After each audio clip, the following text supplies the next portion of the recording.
അനുഗ്രഹിക്കപ്പെട്ട ഒരു സഭായോഗം ദൈവം നമുക്ക് ദാനമായി തന്നു.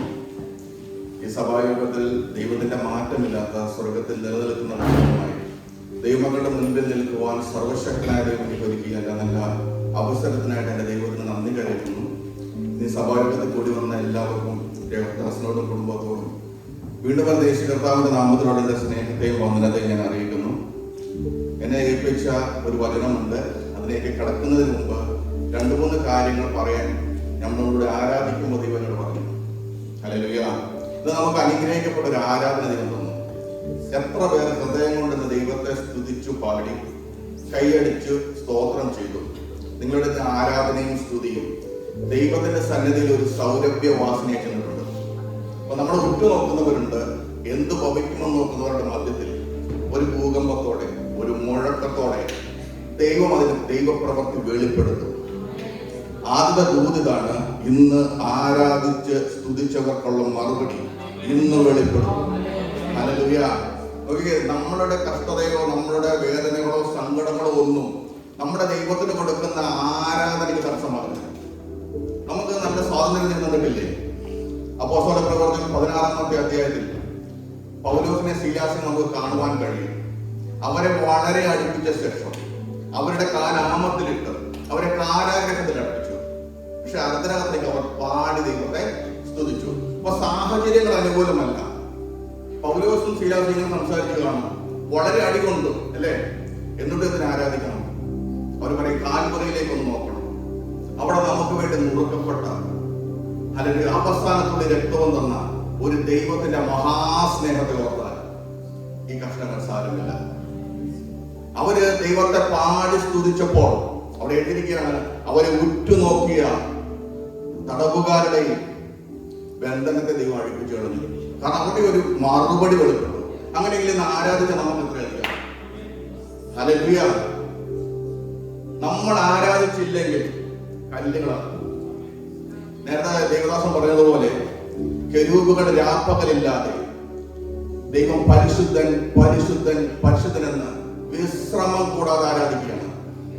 10,000 ദൂതന്മാർ, 1000 ദൂതന്മാർ, അറക്കപ്പെട്ട കുഞ്ഞാട് യോഗ്യൻ, സ്തുതിയും സ്തോത്രവും മഹത്വവും പുകഴ്ചയ്ക്ക് അവൻ യോഗ്യൻ.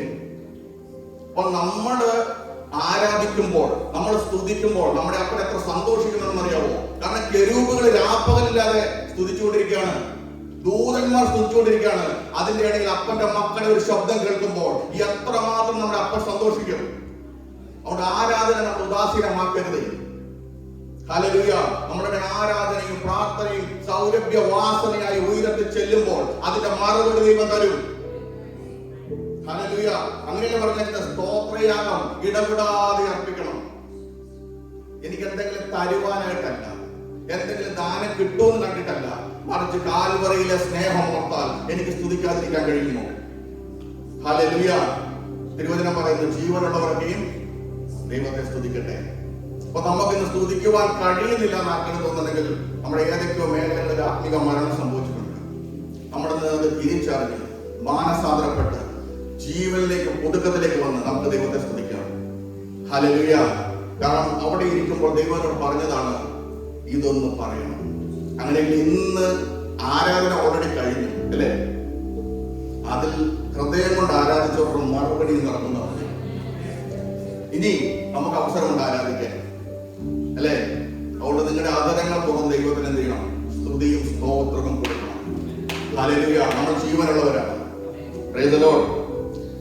ഇന്ന് ദൈവം എന്റെ ഹൃദയത്തിൽ തന്നിരിക്കുന്നത് 1 രാജാക്കന്മാരുടെ പുസ്തകം 18-ാം അധ്യായം അതിന്റെ 30 മുതൽ 39 വരെയുള്ള വേദവാക്യമാണ്. 1 രാജാക്കന്മാരുടെ പുസ്തകം 18-ാം അധ്യായം അതിന്റെ 30 മുതൽ 39 വരെയുള്ള വാക്യമാണ്.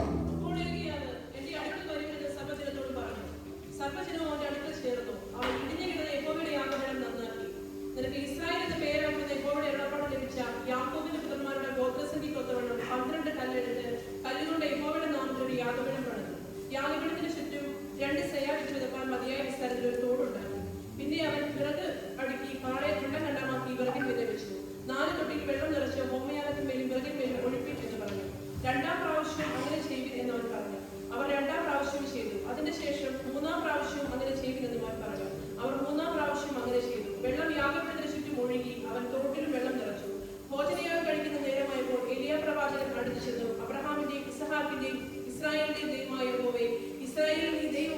ഞാൻ നിന്റെ ദാസനെന്നും ഈ കാര്യങ്ങളൊക്കെയും ഞാൻ നിന്റെ കൽപ്പനപ്രകാരം ചെയ്തുവെന്നും ഇന്ന് വെളിപ്പെട്ടു വരട്ടെ.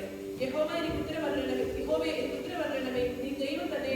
യഹോവേ, നീ തങ്ങളുടെ ഹൃദയം വീട്ടിൽ തിരിച്ചെന്ന് ഈ ജനം അറിയേണ്ടതിന് എനിക്ക് ഉത്തരവരണമേ എന്ന് പറഞ്ഞു. ഉടനെ യഹോവയുടെ തീ ഇറങ്ങി ഹോമയാഗവും വിറകും മണ്ണും തെറ്റിപ്പിച്ചു, തോട്ടിലെ വെള്ളവും വലിച്ചു കളഞ്ഞു. ജനമെല്ലാം അത് കണ്ട് കവിണ്ണു വീണു. യഹോവ തന്നെ ദൈവം, യഹോവ തന്നെ ദൈവം എന്ന് പറഞ്ഞു. കർമ്മേലിൽ വെളിപ്പെട്ട ദൈവപ്രവർത്തിക്ക് മുൻപ് ഏലിയ പ്രവാചകൻ എന്തെല്ലാം ചെയ്തു? അതാണ് ഇതിന്റെ ചിന്താവിഷയം. അപ്പോൾ ദൈവപ്രവൃത്തി വെളിപ്പെടണമെങ്കിൽ അതിനു മുൻപ് നമ്മൾ കുറച്ച് കാര്യങ്ങൾ ചെയ്യണം. ഒന്നവിടെ യാഗപീഠം, ഇടിഞ്ഞു കിടന്ന യാഗപീഠം നന്നാക്കി. 2 12 കല്ലുകൾ കൊണ്ട് പണിയപ്പെട്ടു. 3 അവിടെ വിറക് കീറി ഒരു അടുക്കി. 4 മുറുക്കപ്പെട്ടു. 5 വെള്ളം കോരി ഒഴിച്ചു, ശുദ്ധീകരണം. 6 വിശ്വാസത്തിന്റെ വചനത്തെ വിളിച്ചു പറഞ്ഞപ്പോൾ ഈ 6 കൂട്ടം കാര്യം ഏലിയ പ്രവാചകൻ ചെയ്തപ്പോൾ പൂർത്തീകരണം ദൈവം ചെയ്തു. ഉയരത്തിലെ തീയിറക്കി വെളിപ്പെടുത്തി. അങ്ങനെയെങ്കിൽ ഇന്ന് നമ്മൾ ദൈവത്തിന്റെ മക്കളെന്നും നമ്മുടെ ദൈവം ജീവനുള്ള ദൈവമെന്നും വെളിപ്പെട്ട് വരണമെങ്കിൽ നാം നമ്മുടെ ജീവിതത്തിനകത്ത് ചെയ്യേണ്ട കുറച്ച് കാര്യങ്ങളുണ്ട്. ഹല്ലേലൂയ. അപ്പോൾ ഏലിയ പ്രവാചകൻ ഒന്നാമത് ചെയ്ത കാര്യമാണ് യാഗപീഠം നന്നാക്കി. അങ്ങനെയെങ്കിൽ ഒരിക്കൽ ഇത് പണിയപ്പെട്ട യാഗപീഠമല്ലേ? ഒരിക്കൽ ഇതിനകത്ത് ദൈവത്തിന്റെ യാഗം അർപ്പിച്ചതല്ലേ? പക്ഷെ ഇപ്പോൾ അത് ഇടിയപ്പെട്ടു പോയി. ഹല്ലേലൂയ. അങ്ങനെയെങ്കിൽ യാഗപീഠം എങ്ങനെയാണ് ഇടിയപ്പെട്ടത്? നിങ്ങൾക്കറിയാം, ഏതെങ്കിലും വെച്ച് ദൈവത്തിന്റെ വാക്കിനനുസരണക്കേട് കാണിച്ച നിമിത്തം നമുക്ക് തേജസ്സിന്റെ വസ്ത്രം നഷ്ടപ്പെട്ടു. ദൈവമായിട്ടുള്ള ബന്ധം ഇടിയാനിടയാക്കിയിരുന്നു. സ്തോത്രം. ആത്മീക മരണം സംഭവിച്ച് നമ്മൾ എന്ത് ചെയ്ത് ഏതൊക്കെ പുറത്തായി. എന്നാൽ നഷ്ടപ്പെട്ടു പോയ തേജസ്സിന്റെ വസ്ത്രത്തെ, നഷ്ടപ്പെട്ടു പോയ ബന്ധത്തെ ക്രൂശിൽ ക്രിസ്തു നമുക്ക് മടക്കി തന്നു, അല്ലേ? അങ്ങനെയല്ലേ ഗലാത്യർക്കെഴുതിയ 3-ാം അധ്യായം 27-ാം ഭാഗം ഇങ്ങനെയാ പറയുന്നത്: ക്രിസ്തുവിനോട് ചേരുവാൻ സ്നാനമേട നമ്മളെല്ലാം ക്രിസ്തുവിനെ ധരിച്ചിരിക്കുന്നു. അപ്പൊ നഷ്ടപ്പെട്ട തേജസ്സിന്റെ വസ്ത്രം ധരിച്ചു. അപ്പൊ നമ്മളെന്ത് ചെയ്യും? പുതിയ സൃഷ്ടിയായി, പുതിയ തുരുത്തിയായി, പുതിയ മനുഷ്യനായി, പുതിയൊരു യാഗപീഠമായി. പക്ഷെ ഈ യാഗപീഠം നമ്മൾ എങ്ങനെയാണ് ഇടിക്കുന്നതെന്ന് ചിന്തിക്കണം.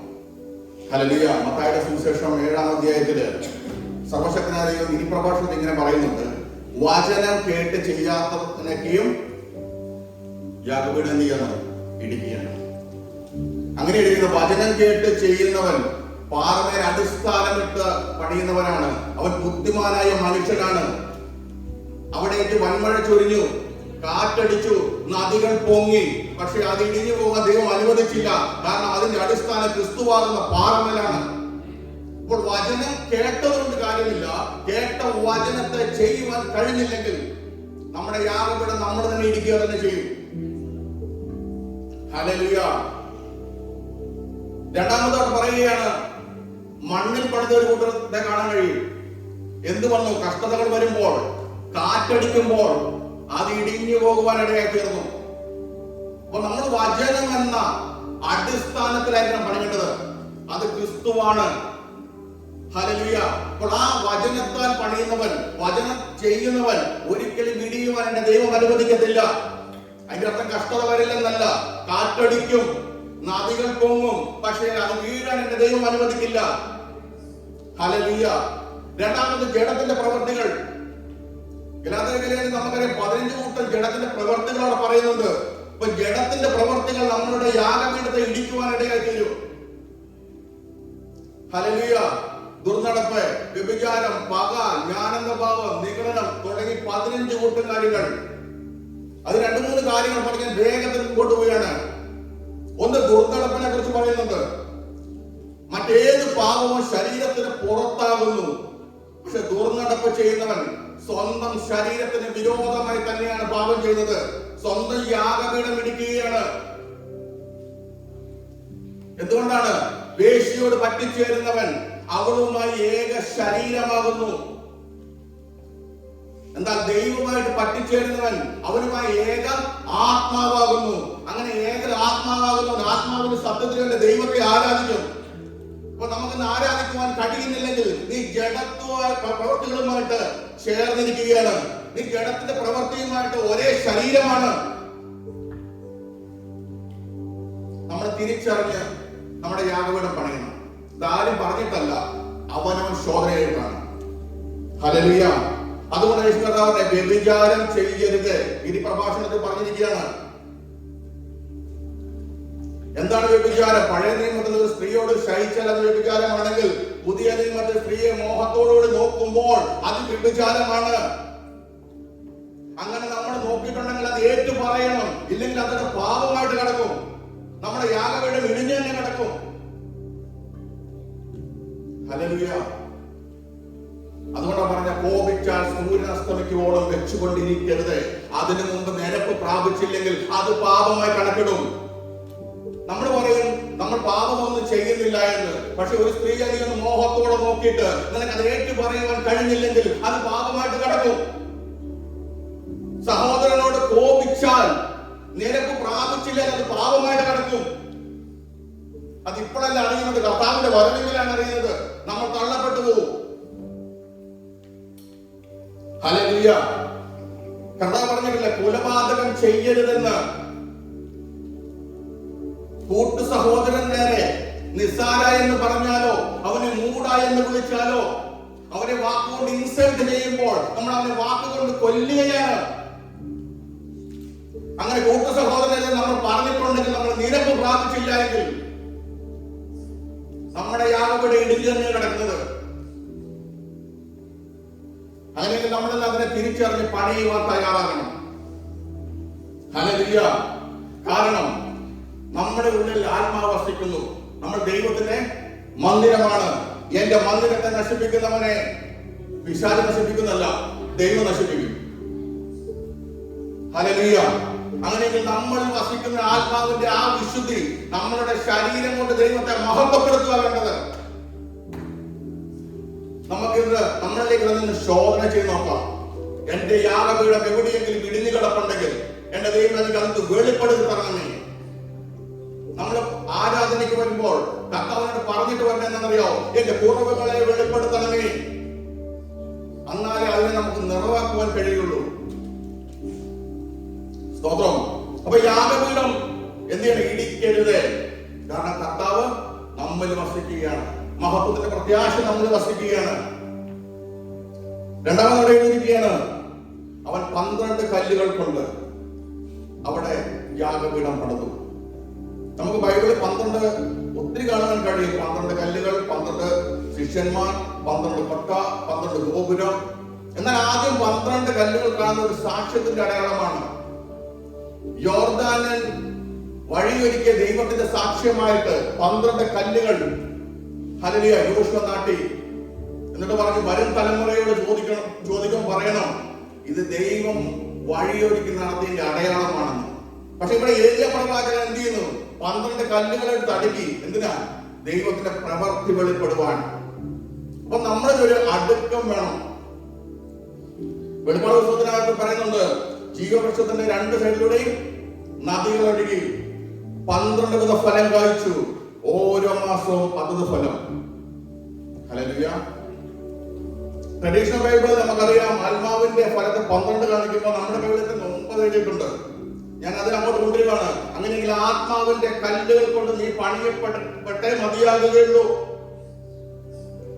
അങ്ങനെ പണിയപ്പെടാത്ത യാഗപീഠത്തിൽ നമ്മൾ യാഗം അർപ്പിച്ച ദൈവം പ്രസാദിക്കില്ല. ആത്മാവിന്റെ ഫലം നമുക്കറിയാം. ഒന്ന് സ്നേഹം, ദയ, പരോപകാരം. ഇതിൽ സ്നേഹമാണ് നമുക്ക് വേണ്ടത്. ഒന്ന്, കാരണം ദൈവം സ്നേഹമാണ്. ദൈവത്തിൽ നിന്ന് ജനിച്ചവനൊക്കെ സ്നേഹിക്കും. നമുക്ക് ഒരുവനെ സ്നേഹിക്കുവാൻ കഴിയുന്നില്ലെങ്കിൽ നാം തിരിച്ചറിയണം, നാം ഇതുവരെ ദൈവത്തിൽ നിന്ന് ജനിച്ചിട്ടില്ല.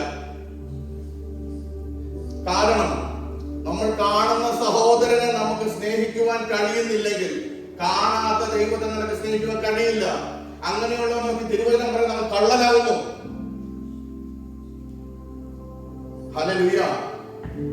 നമ്മുടെ സ്നേഹത്തിന്റെ കല്ലുകൾ കൊണ്ട് പണിയപ്പെട്ടാൽ മാത്രമേ നമുക്ക് മറ്റുള്ളവനെ സ്നേഹിക്കുവാൻ കഴിയുള്ളൂ. കാരണം സ്നേഹം ദൈവമാണ്, സ്നേഹം ആത്മാവിന്റെ ഫലമാണ്. നമുക്ക് മറ്റുള്ളവരെ ദയ കാണിക്കണമെങ്കിൽ ദയയുടെ കല്ല് വെച്ച് പണിതാലേ നടക്കുകയുള്ളൂ. അങ്ങനെ പണിയപ്പെട്ടിട്ടില്ല നിനക്ക് മറ്റുള്ളവർ ദയ തോന്നത്തില്ല, അവനോട് കരുണ തോന്നത്തില്ല. ഹല്ലേലൂയ. നമ്മുടെ ദൈവത്തിന് മനസ്സലി കൊണ്ടായിരുന്നല്ലേ നൈലിലെ വിധവയിലെ ആ എന്താ പറയാ യാത്രയിൽ മനസ്സലിഞ്ഞത പറഞ്ഞത്. അല്ലെങ്കിൽ യേശു കർത്താവ് കടന്നു പോകുന്ന വഴികളിൽ മുഴുവൻ നിലവിളിച്ചവരുടെ നിലവിളിയെ മറികടന്നെന്നല്ല, അവരെല്ലാം കണ്ട് മനസ്സലിഞ്ഞ് അവരോട് എന്ത് ചെയ്തു? വിടുതൽ കൊടുത്തു. അപ്പൊ നമുക്കും മനസ്സലിവില്ലെങ്കിൽ നാം ഈ കല്ലുകളൊന്നും പണിയപ്പെട്ടിട്ടില്ല. എന്നെ കേൾക്കുന്ന ദൈവമക്കളെ, നമുക്ക് ആർക്കും മാർക്കിടാൻ കഴിയത്തില്ല. പക്ഷെ മാർക്കിടാൻ ഒരുവൻ വരും. അന്ന് നമ്മൾ തള്ളപ്പെട്ടു പോകരുത്. നമുക്ക് സ്നേഹം നടിക്കുവാൻ കഴിയും. പക്ഷെ ഇതെല്ലാം കാണുന്ന ഒരു കർത്താവുണ്ട്. ഇപ്പൊ നമുക്ക് മറ്റുള്ളവരുടെ മുൻപിൽ അംഗീകാരം കിട്ടും. പക്ഷെ മനുഷ്യന്റെ അംഗീകാരം കൊണ്ട് കാര്യമില്ലാത്ത ഒരു ദിവസം വരുന്നുണ്ട്. ഹല്ലേലൂയ. അപ്പൊ നമുക്ക് ആത്മാവിന്റെ ഫലങ്ങളാൽ നമുക്കൊരു അടുക്കൽ ഉണ്ടാകണം. ഇന്ന് നമുക്ക് ഒരു അടുക്കൽ ഉണ്ടാകണം. ഹല്ലേലൂയ. അവിടെ എഴുതിയിരിക്കുന്ന അടുത്തെന്ത് ചെയ്തു? വിറക് കീറി. നമുക്കറിയാം, ഒരിക്കലും ഒരു മരം കൊണ്ടുവെക്കാറുണ്ടോ? അതൊന്ന് കീറും. അപ്പം എന്തായി? വിറകായി. അപ്പൊ ദൈവത്തിന്റെ സന്നിധിയില് നമ്മൾ യാഗം കഴിക്കുമ്പോൾ നമ്മളത് തുറന്ന പുസ്തകമായിരിക്കണം. കാരണം ദൈവത്തിന്റെ സന്നിധിയിൽ ഒന്ന് മൂടി വെച്ചുകൊണ്ട് യാഗം കഴിച്ചാൽ ആ യാഗത്തിന് ദൈവം സാധിക്കില്ല. ഉൽപ്പത്തി പുസ്തകം 15-ാമത്തെ അധ്യായത്തില് സർവശക്തനായ ദൈവം അബ്രഹാമിനോട് യാഗം കഴിക്കാൻ പറഞ്ഞു, അല്ലെ? 3 വയസ്സുള്ള ഒരു പശുക്കിടാവിനെയും 3 വയസ്സുള്ള ഒരു കോലാട്ടിനെയും 3 വയസ്സുള്ള ആട്ടുകൊറ്റനെയും ഒരു കുറുപ്രാവിനെയും ഒരു പ്രാവിൻ കുഞ്ഞിനെയും അവൻ കൊണ്ടുവന്നു. ഒത്ത നടുവെ പിളർന്നു, ഭാഗം ഭാഗമായി വെച്ചു. പക്ഷികളെയോ അവർ പിളർന്നില്ല. തീ ഇറങ്ങി പ്രസാദിക്കേണ്ട യാഗത്തിനകത്ത് റാഞ്ചൽ പക്ഷി ഇറങ്ങിയെന്നാണ്. നിസ്സാരമെന്ന് നമ്മൾ കരുതുന്നത് ഓപ്പൺ ആക്കാതിരുന്നാൽ ദൈവം പ്രസാദിക്കില്ല. ഹല്ലേലൂയ. നമുക്ക് നിസ്സാരമെന്ന് നമ്മൾ തോന്നുന്ന മറച്ചു വെച്ച് ദൈവസന്നിധിയിൽ യാഗം കഴിക്കുവാൻ ചെന്നാൽ ആ യാഗത്തിനൊക്കെ തന്നെ ദൈവം തീയിറങ്ങത്തില്ല. അതുകൊണ്ടല്ലേ പറയാം, നമ്മൾ ലോകത്തിന്റെ വെളിച്ചമാകുന്നു. വിളക്ക് കത്തിച്ചിട്ട് പാത്രം കൊണ്ട് മൂടരുത്, കട്ടിലിന് കീഴി വെക്കരുത്. അപ്പൊ നമ്മളെല്ലാം നോക്കുമ്പോൾ വിളക്ക് കത്തിയിട്ടുണ്ട്. പക്ഷെ ഇപ്പൊ എവിടെ ഇരിക്കുന്നത്? പാത്രം കൊണ്ട് മൂടിയാണെങ്കിൽ, കട്ടിലിന് കീഴിലാണെങ്കിൽ പ്രയോജനമില്ല, തള്ളപ്പെട്ടു. വിളക്ക് കത്തി തന്നെ ഇരിക്കുന്നത്. പക്ഷെ അത് തണ്ടിന്മേൽ വെക്കുമ്പോഴാണ് അത് പ്രകാശമുള്ളതാകുന്നത്.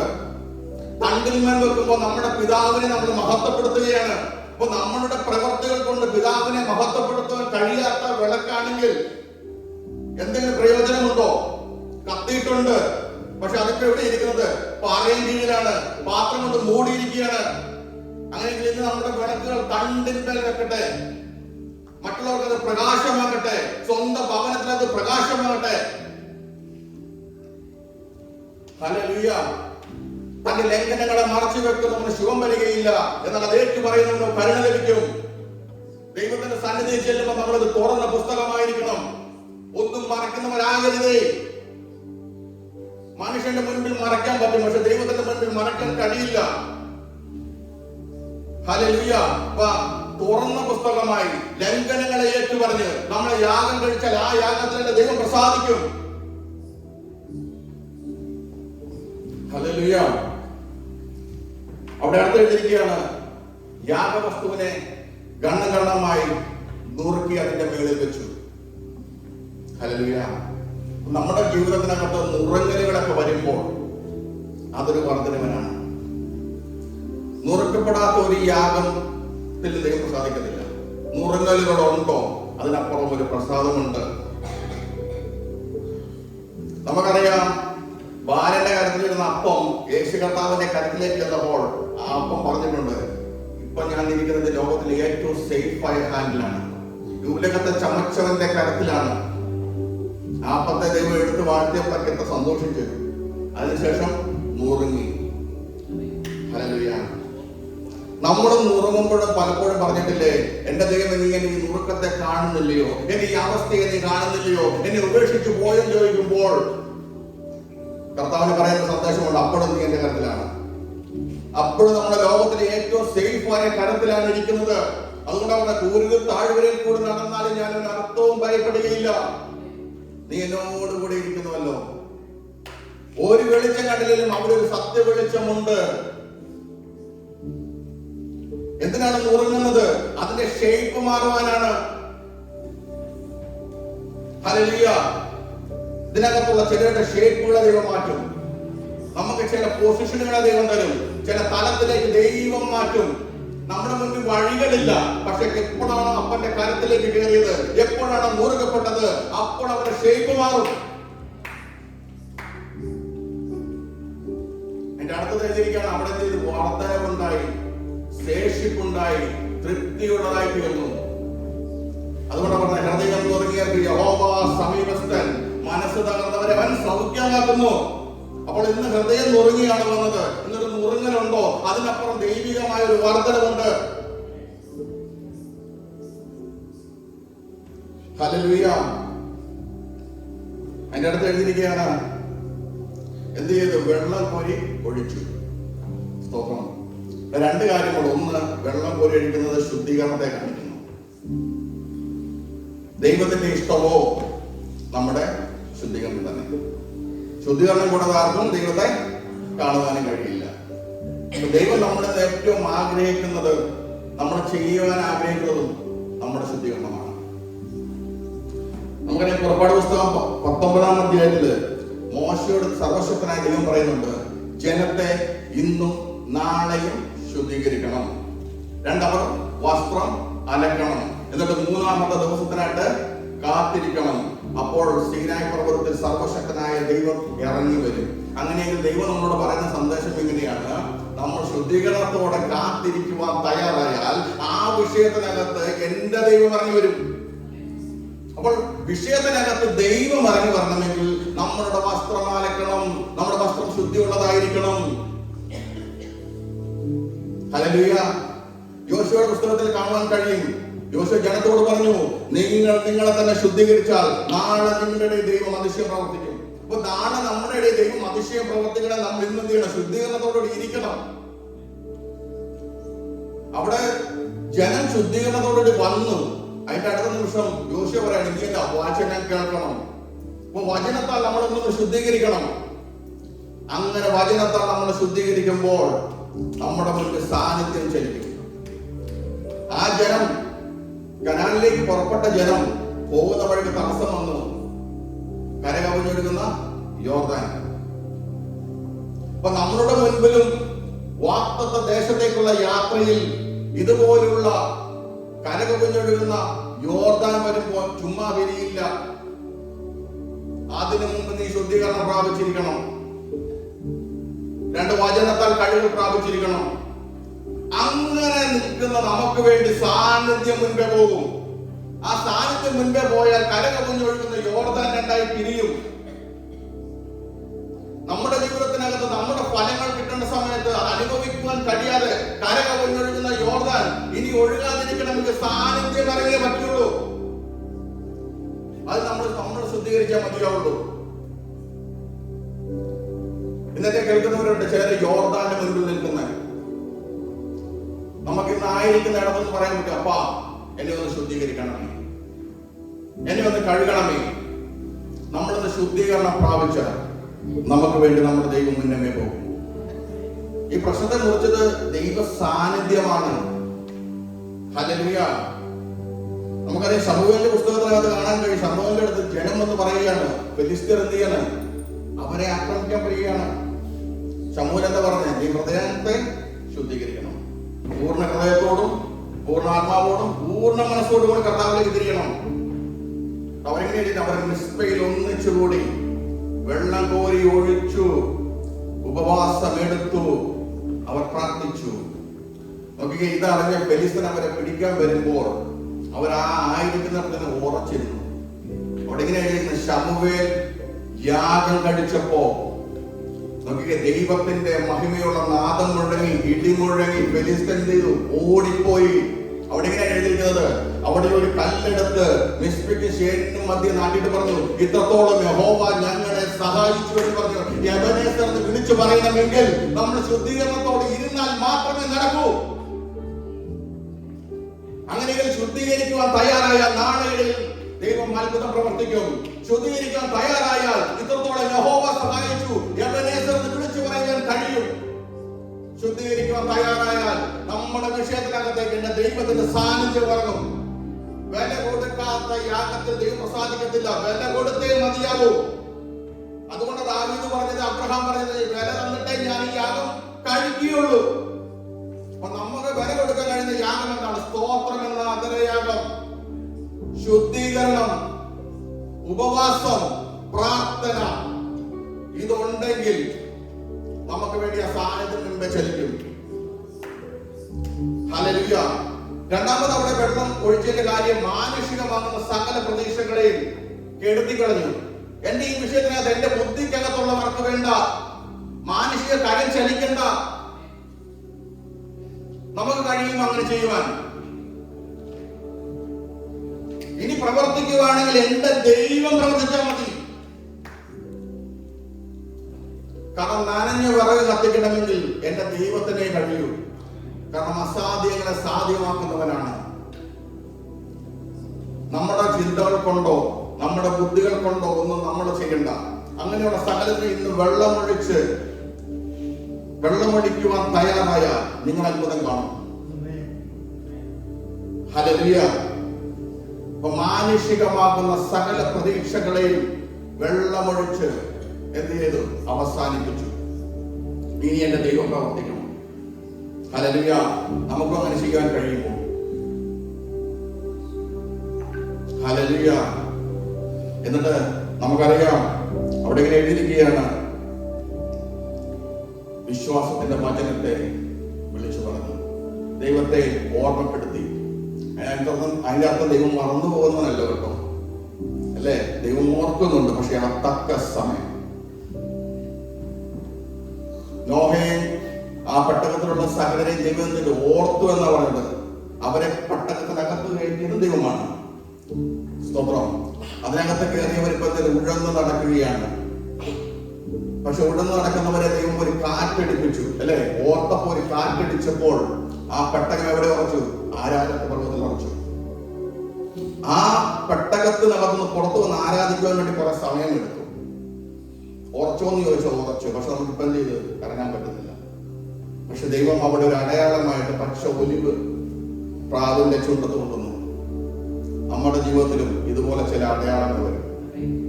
സ്തോത്രം. നമ്മുടെ ഈ സഭ, നമ്മൾ വേറെ സഭ കോഡ് നോക്കുന്നുണ്ട്, അല്ലെങ്കിൽ സഭയുടെ നോക്കുന്നുണ്ട്. ദൈവത്തിന്റെ ആത്മാവ് പറയുകയാണ്, നമ്മുടെ ദൈവം ഇങ്ങനെ കൊണ്ടുവന്ന് ഈ പെട്ടകോട്ട് ഉറപ്പിച്ചു കഴിയുമ്പോൾ ഒരു അടയാളം പച്ച ഒലിവ് നമ്മൾ തരും. അവിടെ ഇറങ്ങി നമ്മൾ യാഗം കഴിക്കും. ഹല്ലേലൂയ. എഴുതി വെച്ചോ, പച്ചപ്പിന്റെ അടയാളം. ഒരു ആത്മാവ് നമ്മൾ പ്രാവെന്ന പോലെ ഇറങ്ങി പോകുന്ന വരും. അവിടെ നമ്മൾ ആരാധിക്കും. അവിടെ ഒരു യാഗപീഠം വിളിക്കും. സ്തോത്രം. ഹല്ലേലൂയ. അപ്പോൾ ഇവിടെ വിശ്വാസത്തിന്റെ വചനത്തെ വിളിച്ചു പറയുകയാണ്, അബ്രഹാമിന്റെ ദൈവമേ, ഇസ്ഹാക്കിന്റെ ദൈവമേ, യാക്കോബിന്റെ ദൈവമേ, അല്ലെങ്കിൽ ഇസ്രായേലിന്റെ ദൈവമേ,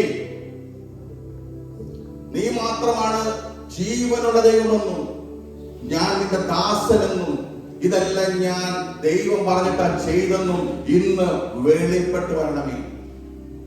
നമുക്ക് പറയാൻ പറ്റും, ഇന്ന് എന്റെ ജീവിതത്തിനകത്ത് ദൈവത്തിന്റെ മറുപടി വെളിപ്പെട്ട് വരണമേ. വിശ്വാസത്തിന്റെ വചനത്തെ വിളിച്ചു ചൊല്ലി പ്രാർത്ഥിക്കുമ്പോൾ അതിന്റെ മറുപടി പെട്ടെന്നായിരിക്കും. ഹല്ലേലൂയ. മോശ പറയും, ആദ്യം ഒന്ന് പ്രാർത്ഥിച്ചു, മറുപടിയില്ല. രണ്ടാമതൊന്ന് പ്രാർത്ഥിച്ചു, മറുപടിയില്ല. മൂന്നാമത് വിശ്വാസത്തിന്റെ വചനത്തെ വിളിച്ച് പ്രാർത്ഥിച്ച ഞൊടിയിൽ യഹോവ സംസാരിച്ചു. നമ്മൾ എന്ത് ചെയ്യണം? വാഗ്ദത്ത വചനങ്ങളെ, വിശ്വാസത്തിന്റെ വചനങ്ങളെ പറഞ്ഞു പ്രാർത്ഥിച്ചാൽ മറുപടി ഉടനെ ഉണ്ടാവും. ഹല്ലേലൂയ. അവിടെ ഇങ്ങനെയാണ് എഴുതിയിരിക്കുന്നത്, ഈ പ്രാർത്ഥന പ്രാർത്ഥിച്ചപ്പോൾ, ഈ 6 കൂട്ടം കാര്യങ്ങൾ ക്രമീകരിച്ചപ്പോൾ പൂർത്തീകരണം ദൈവം ചെയ്തു. ആത്മാവിന്റെ തീ അവിടേക്ക് ഇറങ്ങി. ജനം ഇതുവരെ കാണാത്ത ഒരു തീ. കാരണം യാഗവസ്തു വിറക് വെള്ളത്തെ ദഹിപ്പിച്ചു, വെള്ളത്തെ വറ്റിച്ചു. ഒരു തീ 2 കാര്യം ചെയ്തു. 1 ദഹിപ്പിച്ചു, 2 വറ്റിച്ചു. ഇത് കണ്ട ജനത്തിന് മനസ്സിലായി, ഇത് ദൈവം തന്നെയാണ്. ഹല്ലേലൂയ. എന്ന് ചിന്തിപ്പിച്ച ഒരു കാര്യം എങ്ങനെയാണ്? ഇതിനു മുമ്പ് ബാലിന്റെ പ്രവാചകന്മാരും അവന്റെ പടയാളികളും അല്ല അവന്റെ ജനമെല്ലാം കൂടെ നിന്ന് പ്രാർത്ഥിച്ചിട്ട്, അല്ലെങ്കിൽ അവർ പ്രാർത്ഥിച്ചു, അവരുടെ ശരീരത്തെ മുറിപ്പെടുത്തി എന്നിട്ടും പാലിറങ്ങിയില്ല. എന്താ പറയാമോ? ആത്മാവിന്റെ ശക്തിയോടെ ഒരുവൻ നിന്നാൽ അവിടെ ഒരു പാലിന് ഇറങ്ങാൻ പറ്റത്തില്ല. അങ്ങനെയെങ്കിൽ മഹത്വത്തിന്റെ പ്രത്യാശയായ ക്രിസ്തു നമ്മൾ ഇരിക്കുന്നുവെന്ന് ബോധ്യമുള്ള നമ്മൾ എവിടെ പോയാലും അവിടുത്തെ അറ്റ്മോസ്ഫിയർ തിരിക്കുന്ന നമ്മളാണ്. അവിടെ ഒരു ശക്തിക്ക് ഇറങ്ങാൻ പറ്റത്തില്ല. ഈ ഒരു ബോധ്യം ഒരു വിശ്വാസിയുടെ ഉള്ളിൽ കയറിയാണ്. ഞാൻ പറയും, ശ്മശാനത്തിൽ പോയാലും പത്തോസിൽ പോയാലും അവിടെ ദൈവിക സാന്നിധ്യത്തിൽ ഒരു ആരാധന നടന്നു. ഈ ഒരു തിരിച്ചറിവില്ല എങ്കിൽ നമ്മുടെ ഭയം നിമിത്തം അവൻ അവിടെ ശക്തനാണ്. ഇവിടെ ആത്മാവിന്റെ ശക്തിയോടെ ഏരിയാവ് നിന്നിട്ട് ഒരു ബാലിന് ഇറങ്ങാൻ കഴിഞ്ഞില്ല. അല്ലെങ്കിൽ ആത്മാവിന്റെ ശക്തിയോടെ നടക്കുന്ന നമ്മൾ പോകുന്നിടത്ത് നമ്മുടെ ദൈവമാകാലും തീരുമാനിക്കുന്നത്. ഈ ഒരു ഉറപ്പ് നമുക്കുണ്ടെങ്കിൽ നമ്മൾ ഏത് പ്രതിസന്ധിക്ക് അകത്തുനിന്ന് പുറത്തു വരും. ഹല്ലേലൂയ. അതുവരെ ഈ 2 വള്ളത്തിൽ ചവിട്ടിയ ജനം ക്രിസ്തുവാകുന്ന പടകിലേക്ക് കയറി. ഇരുമനസ്സോടെ നിന്ന ജനം ഒരു മനസ്സായി. ശീതോഷ്ണവന്മാരായ ജനം എന്ത് ചെയ്തു? ഒന്നുകിൽ നിന്ന ശീതവാനാകണം, അല്ലെങ്കിൽ ഉഷ്ണവാനാകണം. ഇത് 2 കെട്ട് നമ്മൾ സഭയ്ക്കകത്തിരിക്കരുത്. കാരണം ദൈവം അവരെ ഒന്നിച്ച് കളയും. നമുക്ക് മാമോനെയും ദൈവത്തെയും ഒരുപോലെ സേവിക്കാൻ കഴിയില്ല. ഒന്നുകിൽ മാമോനോട് പറ്റിച്ചേരണം, അല്ലെങ്കിൽ ദൈവത്തോട് പറ്റിച്ചേരണം. ഇവിടെ വെളിപ്പെട്ട തീ ജീവനുള്ള ദൈവത്തിലേക്ക് ജനം പറ്റിച്ചേർന്നു. അങ്ങനെയെങ്കിൽ നമ്മൾ 2 വള്ളത്തേക്ക് കാല് വെക്കുന്നവരാകരുത്. അതിനകത്ത് നിങ്ങൾ വെക്കുന്ന നല്ല കപ്പം. ഇതൊക്കെ എന്നോട് തന്നെയായിട്ട് ഞാൻ അങ്ങ് എട്ട് ദൈവങ്ങളുണ്ട്. നമ്മൾ ഈ മനസ്സുള്ളവരാകരുത്. ഹല്ലേലൂയ. ഇവിടെ ആത്മാവിന്റെ പ്രവൃത്തി വെളിപ്പെടുവാൻ ഒന്ന് യാഗപീഠം നന്നാക്കി. അങ്ങനെ നമുക്ക് നമ്മളിലേക്കൊന്ന് നോക്കണം. നമ്മുടെ യാഗപീഠം എവിടെയെങ്കിലും ഇടിഞ്ഞു കിടപ്പുണ്ടോ ഉണ്ടെങ്കിൽ നമുക്കിന്ന് നന്നാക്കാൻ തയ്യാറാകണം. 2, ആത്മാവിന്റെ ഫലം കൊണ്ട് നമ്മൾ നമ്മുടെ യാഗപീഠത്തെ പണിയുവാൻ തയ്യാറാകണം. 3, ദൈവത്തിന്റെ സന്നിധിയിൽ നമ്മൾ യാഗവസ്തുവായിട്ട് ചെല്ലുമ്പോൾ ഒരു തുറന്ന പുസ്തകമാകണം. നമ്മുടെ വിളക്ക് തണ്ടിന്മേൽ വെച്ചുകൊണ്ടായിരിക്കണം ചെല്ലേണ്ടത്. 4, നമ്മൾ എന്ത് ചെയ്യണം? ശുദ്ധീകരണത്തോടെ ആയിരിക്കണം. 5, നമ്മൾ നുറുങ്ങിയ ഒരവസ്ഥയിലായിരിക്കണം. 6, ദൈവത്തോടെ വിശ്വാസത്തിന്റെ വചനം വിളിച്ചു പറഞ്ഞുകൊണ്ടായിരിക്കണം. ഇത്രയും പ്രവൃത്തി ചെയ്ത് കഴിഞ്ഞപ്പോഴാണ് കർമ്മേലിൽ തീ ഇറങ്ങിയത്. അപ്പൊ ചുമ്മാ അതൊന്നും തീ ഇറങ്ങത്തില്ല കേട്ടോ. നമ്മൾ എത്ര പ്രാർത്ഥിച്ചാലും തീ ഇറങ്ങുന്നില്ലെങ്കിൽ നമ്മൾ ഇന്ന് നമ്മളിലേക്ക് നോക്കിയിട്ട് ഈ 6 കാര്യം ക്രമീകരിച്ചാൽ 7ാമത്തെ കാര്യം ദൈവം ഞൊടിയിടുകയും ചെയ്യും, സകലരും കാണുക ചെയ്യും. ഹല്ലേലൂയ. 5 മിനിറ്റ് ഞാൻ നിർത്തുകയാണ്. 2ാമത് കർമ്മേലിൽ പ്രവൃത്തികൾ വെളിപ്പെട്ടു. തന്റെ കാതിൽ കേട്ട ദൈവിക ശബ്ദം കണ്ണിന്റെ മുൻപിൽ പെയ്തിറങ്ങുവാൻ വേണ്ടി ആ ഭക്തൻ ഒരു കാര്യം ചെയ്തായിരുന്നു. കർമ്മേൽ പർവ്വതത്തിന്റെ മുകളിലേക്ക് കയറി ഒന്ന് മുട്ടുകുത്തി കുനിഞ്ഞ് മുഖം മുഴങ്കാലുകൾക്കിടയിൽ വെച്ച് പ്രാർത്ഥിച്ചു. അപ്പൊ നമ്മുടെ കാതിൽ കേട്ട ദൈവിക ശബ്ദം നമ്മുടെ കണ്ണിന്റെ മുൻപിൽ പെയ്തിറങ്ങുവാൻ നമ്മൾ പ്രാർത്ഥനാ മുറിയിൽ മുട്ടുമടക്കണം. 2, മടുത്തു പോകാതെ പ്രാർത്ഥിക്കണം. അവിടെ ബാല്യക്കാരോട് 1ാമത് നോക്കാൻ പറഞ്ഞു. മറുപടി നെഗറ്റീവാണ്. അതുകൊണ്ട് പ്രാർത്ഥന നടത്തിയോ? ഇല്ല. മുട്ടെഴുന്നേറ്റോ? ഇല്ല. 2ാമത് അങ്ങനെ 7 പ്രാവശ്യം ചെന്ന് നടത്തി. 7ാമത്തെ പ്രാവശ്യം ഒരു കൈമേഘം പൊങ്ങിയെങ്കിൽ ഹല്ലേലൂയ. നമ്മുടെ കാതിൽ കേട്ട ദൈവിക ശബ്ദം നമ്മുടെ കണ്ണിന്റെ മുൻപിൽ പെയ്തിറങ്ങുവാൻ വേണ്ടി നമ്മൾ മടുത്തു പോകാതെ മുട്ടുകുത്തി പ്രാർത്ഥിക്കുവാൻ തയ്യാറായാൽ ആ പ്രാർത്ഥനയുടെ മറുപടി നമ്മൾ എഴുന്നേൽപ്പിക്കുന്നത് ദൈവത്തിന്റെ കരമാണ്. ആ മഴ കണ്ടിട്ടല്ല ഏലിയ പ്രവാചകൻ എഴുന്നേറ്റത്. ഈ കൈമേഘം പൊങ്ങിയപ്പോൾ അദ്ദേഹം വിശ്വാസത്തോടെ എഴുന്നേറ്റിട്ട് ബാല്യക്കാരോട് പറഞ്ഞു, ആഹാബിനോട് പറഞ്ഞു, രഥം പൊട്ടി വിട്ടോ, വലിയ മഴ വരുന്നുണ്ട്. ഇതാണ് വിശ്വാസം. ഹല്ലേലൂയ. അവിടെ എങ്ങനെ എഴുതിയിരിക്കുന്നത്? ക്ഷണത്തിൽ വൻമഴ പെയ്തു. അപ്പൊ നമ്മുടെ വാക്ക്, വിശ്വാസത്തിന്റെ വാക്കിന് ക്ഷണത്തിൽ മഴ പെയ്യിക്കുവാനുള്ള പവർ ഉണ്ട്. ഞാൻ ആരിൽ വിശ്വസിച്ചിരിക്കുന്നു അവനുടെ ഉപനിധി അന്ത്യത്തോളം കാക്കുവാൻ എന്റെ ദൈവം വിശ്വസ്തനാണ്. എന്റെ ദൈവത്തിന്റെ സ്വഭാവം മാറില്ല. ഹല്ലേലൂയ. അങ്ങനെയെങ്കിൽ കർമ്മേലിൽ വെളിപ്പെട്ട രണ്ട് പ്രവൃത്തിക്കും വില കൊടുത്തിട്ടാണ്. വില കൊടുക്കാതെ ദൈവം തീയറക്കില്ല. വില കൊടുക്കാതെ നമ്മുടെ കണ്ണിന്റെ മുൻപിൽ ആത്മമാരി പെയ്യത്തുമില്ല. അതുകൊണ്ട് നമുക്കിന്ന് നമ്മുടെ യാഗപീഠത്തെ നന്നാക്കാം. ആത്മാവിന്റെ ഫലത്താൽ പണിയാം. തുറന്ന പുസ്തകമായി ദൈവത്തിന്റെ സന്നിധിയിൽ ചെല്ലാം, അല്ലെങ്കിൽ തണ്ടിന്മേൽ വിളക്ക് വെച്ച് ചെല്ലാം. നമുക്ക് ഹൃദയത്തെ നുറുങ്ങി ചെല്ലാം. ശുദ്ധീകരണത്തോടെ നിൽക്കാം. വിശ്വാസത്തിന്റെ വാക്ക് പറയുമ്പോൾ തീയിറങ്ങും. പ്രാർത്ഥിക്കാം, മടുത്തുപോകാതെ പ്രാർത്ഥിക്കാം. വാക്തത്വം കണ്ണിന്റെ മുമ്പിൽ പെയ്തിറങ്ങും. ഈ വചനങ്ങളാൽ സർവശക്തനായ ദൈവം ഓരോരുത്തരെ അനുഗ്രഹിക്കട്ടെ.